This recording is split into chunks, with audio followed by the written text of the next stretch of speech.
அவர் அடிப்படையில் இந்த பகுதியினுடைய போராட்டம் என்னென்னா சட்டவிரோத கல்குவாரி. இந்த பகுதியில் கல்குவாரிக்கு உரிமம் கொடுத்ததே தப்பு. விஏஓட ஸ்டார்ட் ஆகுது. ஒரு விஏஓ நேரில் கலாய்வு செய்யாமல் போலியான அறிக்கையில் தயார் செய்யார். பட்டா கொடுக்கணும், நல்லா இங்கேருந்து ஷிஃப்ட் பண்ணிவிட்டு இங்கேருந்து இடஞ்சல இல்லைங்க. அதனால ஷிஃப்ட் பண்ணிவிட்டு இந்த லோக்கலில் அந்த கட்சி அப்போ வச்சுங்களேன். வணக்கங்க. இப்போ ஐயா உண்ணாவிரத போராட்டத்தில் இருக்கார். இது எதன் காரணமாக இந்த உண்ணாவிரதத்தை இருக்காருன்னு கொஞ்சம் தெளிவாக சொல்லுங்கள் மக்களுக்கு. இப்போ நம்ம இருக்கிறது பார்த்திங்கன்னா கிணத்துக்கடவு பத்துமுத்தூர் கிராமம், கோவை மாவட்டத்துக்குள்ளே வருது. இதனுடைய இயற்கை சூழல் பூமியினுடைய முக்கியமான பகுதி, இந்தியாவினுடைய முக்கியமான பகுதி பாலக்காட்டு கணவாய் பகுதி. கேரளாவுக்கும் தமிழ்நாட்டுக்கும் இடையில் பாலக்காட்டு கணவாய். இதில் எப்பவுமே இந்த மான்சூன் சீசனில் வரும்போது தமிழ்நாட்டில் பெரும்பாலான பகுதி மழை வரல, சூழ்நிலை சரியாக இல்லைனாலும் இந்த பகுதிக்கு நல்ல ஈரமான காற்று, நல்ல மழை, இங்கே இயற்கையை ஒரு சூழல் நிறைந்த நல்ல அருமையாக இருக்கும். இப்போ அந்தமான பகுதியில் தான் நம்ம இருக்கிறோம். அவர் அடிப்படையில் இந்த பகுதியினுடைய போராட்டம் என்னென்னா சட்டவிரோத கல்குவாரி. இந்த பகுதியில் கல்குவாரிக்கு உரிமம் கொடுத்ததே தப்பு.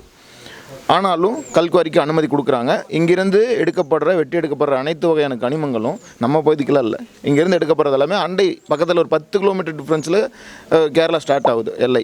அப்போ அந்த கேரளாவுக்காக நம்ம ஒரு இயற்கை வளத்தை வெட்டி எடுத்துகிட்டு போகிறோம். ஆனால் அங்கேருந்து நம்ம எதையும் இயற்கை வளத்தை கொண்டு வர குப்பையை கொண்டு ஃபுல்லாக கொண்டு போகிற வண்டியில் ரிவர்ஸ் குப்பை கொண்டு கொட்டிகிட்டு இருக்கிறாங்க. இந்த மாதிரி சூழ்நிலை நடந்துகிட்டு இருக்கு. இப்போ இந்த கனிம வளம் எடுத்துகிட்டு போகிறாங்க, கற்களை எடுத்துகிட்டு போகிறாங்க இல்லைங்களா?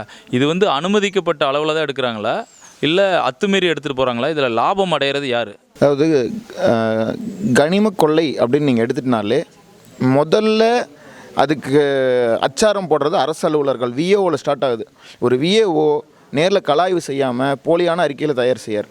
இப்போ இங்கே சுற்றியுமே பூரா விவசாய பகுதி. அதுக்கு பணம் வாங்கிக்குவாங்க. கண்டிப்பாக 100% பணம் வாங்காமல் செய்யவே மாட்டாங்க. வேறு என்ன பிரதிபலன்? அடுத்து அரசு அதிகாரிகள் என்ன பண்ணுறாங்க? பெரும்பாலான அரசு அதிகாரிகள் இப்போ நீங்கள் விஏஓவில் ஆரம்பித்து ஆர்ஐ, தாசில்தார், ஆர்டிஓ, ஏடி மைன்ஸு, பிடிஓ, சப் கலெக்டர் 100% லஞ்சம் வாங்காமல் இந்த பணி நடக்காது. இப்போ அரசியல்வாதிகளோட பங்கு இதில் என்ன? இதில் இன்னொன்று இதுலேயும் சொல்லிடுறேன். ஜியோ 19 அப்படின்னு ஒன்று இருக்குது. அந்த GO 19 every month VAO, RI, tahsildar, RDO, collector வரைக்குமே குவாரி ஆய்வு செய்யணும். முக்கியமாக பங்கு தாசில்தார் வரைக்கும், விஓஆர்ஐ தாசில்தார் 100% குவாரியை பார்வையிட்டு மாதம் என்ன நடக்குதுன்ற சப்மிட் பண்ணணும் அப்படின்ற அந்த அரசாணை எந்த வேலையும் செய்கிறதில்ல. அரசியல்வாதியோட பங்கு இப்போ ரீசெண்டாக ஆட்சி மாறினதுக்கப்புறம் இந்த சூழ்நிலை கொஞ்சம் வேறு மாதிரி இருக்குது. தலைமையில் கல்குவாரின் சட்டவிரோத கல்குவாரிக்கு முழுமையாக எதிர்ப்பு தெரிவிக்கிறது. இப்போ கேரளாவில் இங்கிருந்து கொண்டு போய் அண்டை மாநிலங்களுக்கு சப்ளை பண்ணுறது நிறுத்துறதுனால இந்த கவர்மெண்டோட திங்கிங் வேறு. இதுக்கு முன்னாடி ப்ரீவியஸ் இருக்கிற எந்த கவர்மெண்ட் எந்த நிர்வாக தலைமையில் இருந்தாலும் சரி, அவங்க யாருமே கல்குவாரியினுடைய தொடர்பு இல்லாமல் இருந்ததே கிடையாது. பெரும்பாலான தலைவர்கள் கல்குவாரி உரிமையாளர்களும் கல்குவாரி உரிமை இருக்கிறவங்களோட ஒரு பெரிய ஒரு சிண்டிகேஷன், மாமன் மச்சா மாப்பிள்ளை சம்மந்தின்ற ஒரு பெரிய தொடர்புலையும் ஒரு பெரிய அதாவது கல்குவாரி அப்படின்பது பொன் முட்டையிடுற வாத்தாகவும் கருப்பு பணத்தினுடைய மிகப்பெரிய சுரங்கமாகவும் பெரும்பாலான தேர்தலுக்கு இந்த நிதி தான் பெரும் அளவில் மாநாடு நடத்துறதுக்கு இதுக்கெல்லாம் பயன்படுத்தப்பட்டதுன்னு நம்ம நம்பலாம். சுமார் எத்தனை கோடி இங்கே உங்கள் பகுதியில் கொள்ளையடிக்க இந்த கல்குவாரியில் மட்டுமே 1000 கோடி எடுக்கலாம். இப்போ சரியாக ஆய்வு செஞ்சு நடவடிக்கை எடுத்தால் ஒரு 800-1000 கோடி இதில் மட்டுமே எடுக்கலாம். இது வரைக்கும் எவ்வளோ எடுத்திருப்பாங்க? இதில் 2 வருஷமாக நடக்குது. அதாவது இந்த குவாரியை பொறுத்த வரைக்கும் இது பல வருஷமாக கையில் உடச்சி நடந்தாலும் இப்போ ரீசெண்டாக அதிகப்படியான நீங்கள் இந்த பிரச்சனை எப்படி ஸ்டார்ட் ஆகுதுன்னு நம்ம தெரிஞ்சுக்குவோம். 2017 சேண்டு மணல் திறக்கப்படுது, அதாவது ரிவர்லேருந்து எடுக்கக்கூடியது. அதுக்கப்புறம் எம் சேண்டும் பி சேண்டும் இந்த கல் மூலிமா கொண்டு வர வேண்டியது இருக்குது. அப்போ அதிகப்படியான கல்குவாரி வருது. அதிகப்படியான இயந்திரங்களை பயன்படுத்தி டிமாண்டு ஜாஸ்தி ஆகும்போது இவங்க எல்லா சௌரியத்துக்கு அனுமதி கொடுக்கறது, உடைக்கிறது அப்படின்றது நடக்கிறதுனால இது பெரிய ஒரு தேவையும் இதையும் வச்சு இவங்க இல்லீகலாக கண்ணாபனான்னு பண்ணுறாங்க. அலுவலர்களும் இதை ஆய்வு பண்ணுறதில்ல. அரசியல்வாதிகளும் முன்னாடி இருந்த ஆட்சியாளர்கள் வெளிப்படையாக நாங்கள் சொல்லலாம், பேர் வேண்ட இப்போதைக்கு, பட் முன்னாள் ஆட்சியாளர்னு சொல்லிடுறேன். மாதம் இவ்வளோன்னு வாங்குறாங்க. அதை வாங்கி கொடுத்தது ஏடி மைன்ஸு. இப்போ இங்கே இப்போ உண்ணாவிரத போராட்டம் நடத்துனதுனால அண்ணன் தடை உத்தரவு பெறப்பட்டிருக்கு. ஆமாம், சரிங்களா? இன்னும் அது சேரல. ஆமாம், அதில் பிரச்சனை நிலவிக்கிறது. கைவிட்டுருவாரு. இது ஒரு மகிழ்ச்சியான செய்தி. ஆமாம், தமிழ்நாடு முழுக்கவே இதே போல மணல் குவாரிகளும் கிரானைட் குவாரிகளும் கற்குவாரிகளும் தொடர்ந்து நடத்தப்படுது.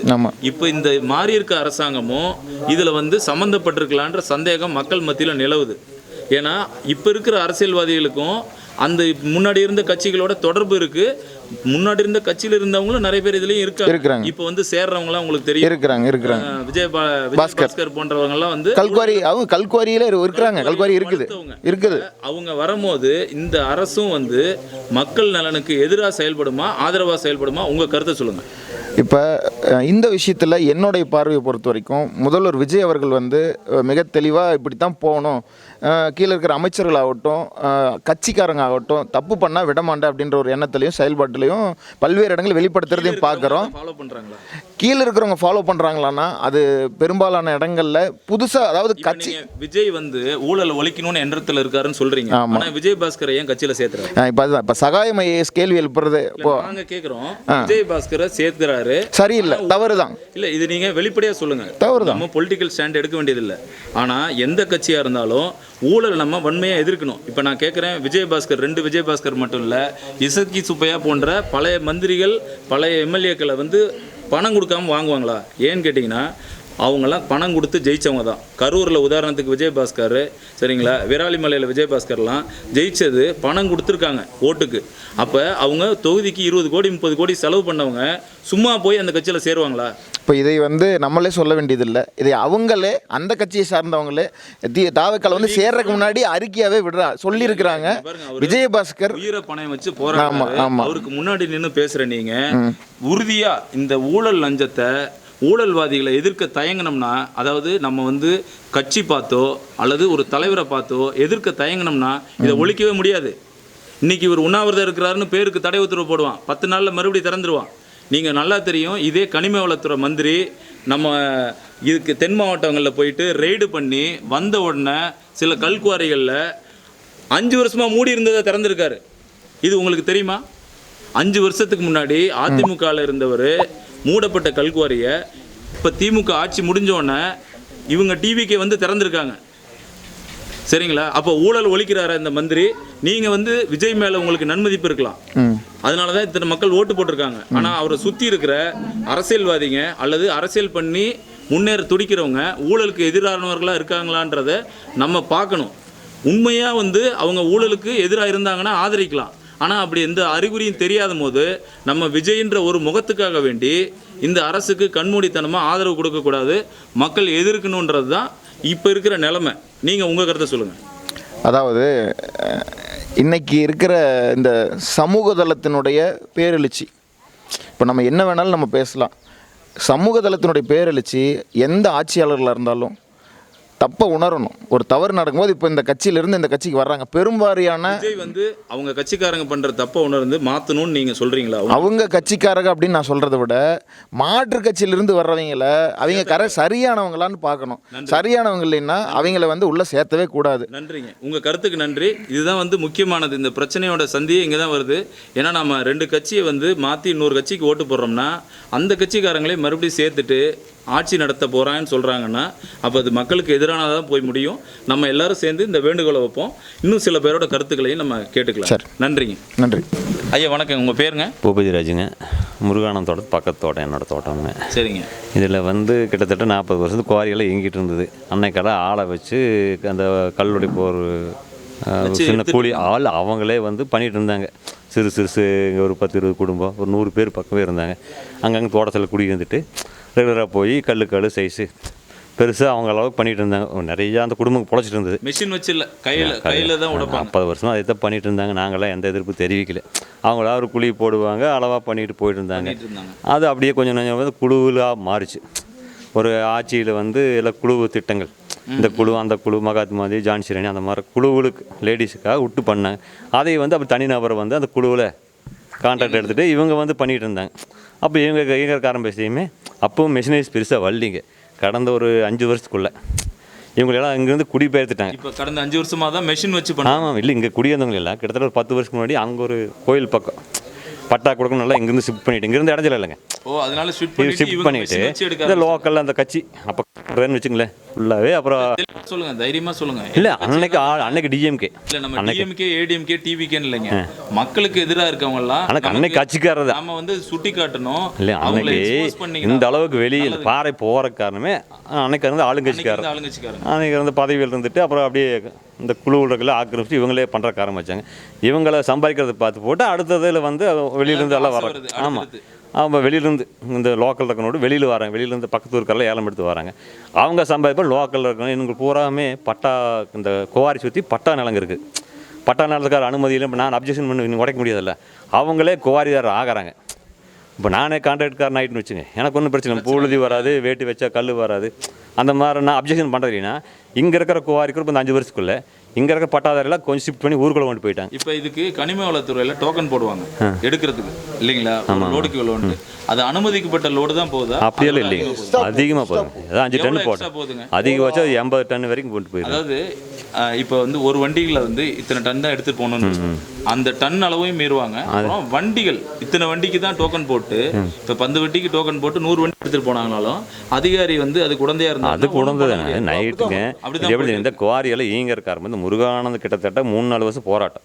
இன்னும் பக்கத்தால் குவாரி இருக்குது, அதிகமான வெடி வைக்கிறாங்க, வீடெல்லாம் அதிருது. அப்புறம் கொஞ்சம் நெஞ்சம் பார்க்க முடியல, லோக்கலில் போகிற சொந்தக்காரங்க தான் குவாரி எடுத்து வெறியெல்லாம் ஆளு இல்லை. ஆனால் அதிகமாக சொன்னாலும் கேட்குறதில்ல. ஒரு லெவலுக்கு கல்லுக்கால் உடச்சிட்டு தான் பிரச்சனை இல்லை. அந்த பெரிய பெரிய கிட்டாச்சியில் விட்டு நடிட்டும் பகல் நைட்டெல்லாம் லோடு போயிட்டு இருந்து அப்போ பிடிச்சி ஆரம்பிச்ச பிரச்சனை. வெடியாக ரோட்டில் போனால் ஸ்கூல் குழந்தைய போகணும், மாட்டு வண்டி பால் கொண்டு போகணும், எத்தனையோ பிரச்சனை இருக்குது. இவங்க போகிறதே பூரா கனரக வாகனம். ஒரு 70 டன் 80 டன் வண்டிக்காரன் வந்து நம்ம விலகறக்க விட மாட்டான். சின்ன பஞ்சாயத்து ரோடு தானுங்க, பெரிய ஹைவேலாம் கிடையாது. ஆனால் யாரும் கண்டுக்க மாட்டாங்க. புழுதி இப்போவா ரோடு போட்டுருக்காங்க. கிட்டத்தட்ட ஒரு வருஷம் முன்னாடியெல்லாம் வண்டி போனால் புறவால் போக முடியாது, புற குழந்தை பள்ளிக்கூடத்துக்கு எல்லாம். இப்போ இவர் போராட்டத்துக்கு அப்புறம் ஏறத்தாழ இதை நிறுத்திடுறாங்கன்னு வச்சுக்கோங்க. மற்ற இடத்தெல்லாம் ஆனால் நிறுத்தாமல் இருக்காங்க. அதாவது எல்லாம் ஃபுல்லாக நடக்குது. இதுக்கு நீங்கள் குரல் கொடுப்பீங்களா? கண்டிப்பாக குரல் கொடுக்கணுங்க. இந்த கனிம மழை நம்மளோட போயிடுச்சு வச்சுக்கோங்க. அங்கே இப்போ பக்காத்த மாநிலத்தில் மழையெல்லாம் இல்லாமல் இல்லை. கேரளாவில் எத்தனையோ மழை இருக்குது. பாதுகாப்பாக வச்சுக்கிறான். அவன் வந்து இங்கிருந்து வாங்கிட்டு இருக்கான். கர்நாடகா எல்லா பக்கம் மழை இருக்குது. அவனாவும் உடச்சிட்டு அந்தந்த ஸ்டேட்டுக்கு பயன்படுத்தலாம்ல. அப்படி தான் போகுது. நம்ம தமிழ்நாட்டில் இப்போ அங்கேருந்து நம்ம கேரளாவில் ஒரு கனிம வளத்தை நம்மளால் கொண்டு வர முடியுங்களா? முடியாது. தமிழ்நாடு அரசு ஒரு ஆணை போடுது, எங்கிட்ட வளம் இல்லை, நீங்கள் சப்ளை பண்ணுங்க. இங்கிருந்து கோழி வாங்கிட்டு போகிறான், வரும்போது குடலங்கொப்பையும் தான் கொண்டு வந்து நம்மகிட்ட போட்டு போகிறான். வாழைத்தார் ஏற்றிட்டு போகிறான். இந்த சருகு அங்கே வச்சுக்கிறது இல்லை, வாரத்தார் விட்டு நம்மகிட்ட தான் நம்ம காட்டில் கொண்டு இறக்கி போட்டு போகிறான். வாழைத்தாரோட போகாத குப்பையை போட்டு நம்ம காட்டில் இறக்கி போட்டுருவான். அந்த மாதிரி அவங்க வச்சுருக்காங்க. சுற்றுச்சூழல் மாசு, அங்கே ஏதாச்சும் ஒரு ரோடு பெரிய ஹைவே ஓட்டுறாங்க. சாதாரண சந்து தான் வச்சுருக்காங்க இன்றைக்கும் எல்லா பக்கம். நம்மளும் போகிறோம்ல. மக்களோட விழிப்புணர்ச்சிக்கு தமிழக மக்களுக்கு என்ன சொல்ல விரும்புகிறோம்? இந்த மாதிரி ஒரு எழுச்சியா முருகானந்தம், ஒரு முருகானந்தம் மட்டும் பார்த்தாது, எல்லாரும் வரணும். நிறைய பேர் ஒவ்வொரு ஏரியாவுக்கும் வரணும். மக்களுக்கு இப்போ அதிகாரிகள் வந்து சட்டப்பூர்வமாக வச்சுக்கிறாங்க, வெளியில் தெரியாது மக்களுக்கு. இந்த கல்குவாரி இயங்குது, இத்தனை மீட்டரில் ஒரு குடியிருப்பு இருக்கணும், சாலை இருக்கணும், இது தள்ளி இருக்கணும், இந்த நேரத்தில் வெடி வைக்கணும், அது மாதிரி சட்டமெல்லாம் இருக்குது. யாருமே பயன்படுத்துறது இல்லை. அதை மீறதுக்கு தான் அவன் காசு வாங்குறாங்க. நம்ம கொடுக்க தயார், இல்லீகலாக பண்ணும் தெரியாது பொதுமக்களுக்கு. அவன் எங்கேயோ பாறை உடைக்கிறாங்க. நம்மளுக்கு என்ன வந்தது? யாரோ முருகானந்தன் இப்போ இதுவே சொல்கிறாங்க. இப்போ முருகானந்தன் இங்கே இருக்கிறான், இந்த முருகானந்தன் மட்டும் இங்கே இருக்கானுங்க, அந்த பக்கம் யாருமே இல்லை. இப்போ நான் பக்கத்து தோட்டத்தில் இருக்கிறேன், நான் குடி ஊருக்குள்ள இந்த இடத்துல 24 மணி நேரம் இருக்கிற முருகானந்தன் தான் அந்த வழி, வேட்டு வச்ச என்ன, புழுதி அடிச்ச என்ன, குடும்பம் எப்படி இருக்குது, மாடுகள் எப்படி இருக்குது, அவன் இங்கே வருന്നത് அந்த வழி தெரியும். அதே நான் இந்த முருகானந்தத்தில் வந்தாலும் நான் மாதிரி தான் பண்ணுவேன். பாதிக்கப்படும் போது ஒரு இடத்துல வாழ்வா சாவான்னு ஆகும்போது வெளியில் வந்து போராட்டம். ஆமாம், நீ சத்தாலும் சரி, நீ அடுத்தவங்களுக்காக நல்லா பண்ணி போட்டு போகலாம். அந்த மாதிரி தான் மனநிலை வரும். இப்போ நம்ம குடும்பம் அழியுது, நம்ம நாள் இன்னொரு இறக்கிறவங்களால நல்லா இருக்குன்னு ஒரு எண்ணம் வரும்ல. உங்கள் கருத்து அருமையாக சொன்னீங்க, ரொம்ப நன்றி. இதான் வந்து தமிழ்நாடு ஃபுல்லாக போய் சேரும். இல்லைங்க, இறந்த மக்களுக்கு இனிமேல் அடுத்தது இடம் பார்ப்போம். இங்கே வந்து காக்கா உருவியும் கூட இடம் மாறதில்லை, தன் வாழ்விட திரும்பி வருது. இப்போ இந்த முருகானந்தன் வச்சுக்க, இந்த இடத்துக்கு நம்மளே இறக்க வெளியே போயிட்டோன்னா நாங்களாம் பாரம்பரியம் 5 தலைமுறை இங்கே இருக்கிறோம். அடுத்த தலைமை நம்ம என்ன வச்சு போட்டு போகிறோம் என்ற பையனுக்கோ என் குழந்தைக்கு நம்ம வாழ்ந்த பூமி, காற்று, குடிநீர், பூமி இல்லைங்க. இப்போ நான் இந்த இடத்துல வெளியூருக்கு போயிட்டான், என்ற அடையாளமே மாறி போகுது. முத்தூரில் தான் முருகானந்தன் இருந்தான், இதே போய் கணத்துக்கள் இருந்தான்னு சொன்னால் அவனுக்கு அடையாளம் இல்லை. இது பாரம்பரியம் இருந்த இடம், தலைமுறையிலையும் வாழ்ந்த இடம். இந்த இடத்த விட்டு நாங்கள் எங்கேயும் போவோம், இங்கே வேணும் எங்கே வேணாலும் போய்க்கலாம். நாங்கள் இங்கே தான் இருக்கோம், நாங்கள் விவசாயம் பண்ணி தான் நாங்கள் பாதுகாப்பாக வச்சு தான். ஆமாம், இதுக்காக இங்கேயும் முத்தூர்லேயும் மட்டும் முருகானந்தன் இல்லை, எல்லா பக்கம் உருவாகணும். ஆமாம், ஏற்கனவே இருக்காங்க. எதிர்த்து நின்னாதான் நம்மளுக்கு ஒரு அதிகாரம் வந்து அது அரசியல் அதிகாரத்தை விடாங்க. இந்த அதிகாரிகளும் நம்ம உச்சக்கட்டத்துக்கு போயிடுறாங்க. சட்டத்தை எடுத்த 3 பேர் தொழிலதிபர், ஆமாம் அரசியல்வாதி, சட்டத்தை வளைக்கிறது முடிச்சே ஓடுறாங்க. அதாங்க தொழிலதிபர், அரசியல்வாதி மற்றும் இந்த அதிகாரி. ஆமாங்க, இவங்க 3 பேர். இப்போ அதிகாரிகள் நியாயம் இருந்தால் இப்போ நாங்கள் பல தடவை பெட்டிஷன் கொடுத்தோம், ஒரு அதிகாரி ஆக்ஷன் எடுத்தால் இந்த நிலைமை நாங்கள் வந்திருக்க வேண்டியதில்லை. 3 வருஷமாக கொடுக்குறோம், வீட்டு மேலே விழுகிறது, புழுதி வருது, நான் இறக்க முடியலைன்னா ஒரு அதிகாரி மனசாட்சியோட வந்து இல்லை, இவர் வந்து கோரிக்கையை இன்னைக்கு இத்தனை பேர் வராங்க, அன்னைக்கு ஒரு அதிகாரி வந்து நீங்கள் அளவாக பண்ணுங்க, கனிம வளத்தை அளவே எடுங்க, ஒரு விதிக்கு உட்பட்டு எடுங்கன்னு சொல்லியிருந்தா அன்றைக்கே பிரச்சனை முடிஞ்சிருக்குங்களே. இவ்வளோ தூரம் நாங்கள் இப்போ உச்சிருக்கு வேண்டி போராடுங்கிற நிலைமை வந்தவரம் தானே அன்றைக்கி அதிகாரிக்கு வராங்க, அன்னைக்கு வந்துக்கலாமல்ல. பாதிப்பு இருக்குது, சுற்றுச்சூழல் இருக்குது, இன்றைக்கி நேற்று அக்ரி வராங்க, மாசு கட்டுப்பாடு வாரியம் அன்னையே நாங்கள் மாசு வரும்னு சொன்னபோது ஒரு வாரியம் வரலீங்களே. பொல்யூஷன் போராட்டத்துக்கு தான் வந்து ஆமாம் போராடினா தான் நியாயம் கிடைக்கும் நிலைமைக்கு நான் முந்தப்பட்டுட்டோம். இப்போ போராடினா தான் காந்தியே போராடித்த இன்னும் சுதந்திரம் வாங்கினார், நம்மளும் போராடித்த நம்ம வாழ்வார் தக்க வச்சுக்கோ நிலைமையில் நாம் வந்துட்டோம் இல்லைங்க. கொள்ளையர்களுக்கு எதிராக நம்ம போராடியே ஆகணுங்க. இப்போ நம்ம கனிம தான் நம்மளுக்கு பயன்படுத்தலாம், நம்மளுக்கு தேவைக்கு எவ்வளோ கோவை மாடல் தேவைக்கு மீறி ஏன் நாம் பயன்படுத்தணும். இன்றைக்கி அந்த மக்கள் அந்த காலத்தில் வீடு போட்டு இருந்தாங்களா, அன்னைக்கு மக்கள் வாழ்ந்தாங்களங்க, எல்லா வீடோட தான் இருந்தாங்க, யார் மரமட்டத்தில் தங்கலையே. இன்றைக்கு கூட இவ்வளோ கனிம வளத்தை கொள்ளையடிச்சு போய் எதுக்கு வீடு கட்டணும். இப்போ எனக்கு ஒரு வீடு போகுது, நான் 10 வீடுக்கு நான் ஆசைப்படணுமல்ல, மக்களும் திருந்தோணும்னு நான் சொல்கிறேன். சரிங்களா? நன்றிங்க, உங்கள் கருத்து மிக அருமையாக, ரொம்ப சந்தோஷம். தமிழுக்கு விளங்கிட்டு தாயகம் பற்றி நமக்குள்ள உரிமை தமக்கென்பார் எனில் வழி வழி வந்த உன் மரத்தனம் எங்கே, மொழிப்பற்றெங்கே, விழிப்புற்றெழுக